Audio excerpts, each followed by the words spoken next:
السلام علیکم میاں صاحب. وعلیکم السلام. کیا حال ہے جناب؟ ٹھیک ٹھاک میاں صاحب. آج جو پارٹی کا اہم اجلاس ہوا تو کیا صورتحال رہی ہے اور کچھ کہا جا رہا ہے کہ اہم فیصلے لے لیے گئے ہیں.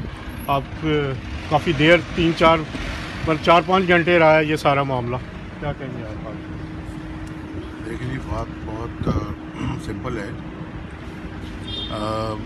پاکستان کا اس وقت عمران خان نے جو حال کر دیا ہے, غریبوں کے بچوں کو بھوکوں مار دیا ہے, لوگوں کو روٹی سے ترسا دیا ہے, اور پاکستان کو ایک تماشا بنا دیا ہے پوری دنیا میں بھی. اور اس وقت پاکستان کے اندر کرپٹ ترین ملک قرار دیا گیا ہے پاکستان.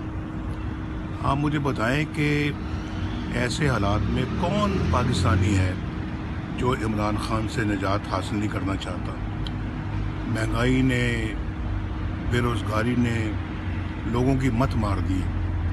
تو آج مسلم لیگ نون کا جو سینٹرل ایگزیکٹو کمیٹی کا جو اجلاس ہوا ہے, اس میں یہ فیصلہ کیا گیا ہے کہ مسلم لیگ نون انشاءاللہ اس ظالم حکمران سے, عمران خان سے نجات دلانے کے لیے جو ہے وہ قدم بڑھائے گی آگے.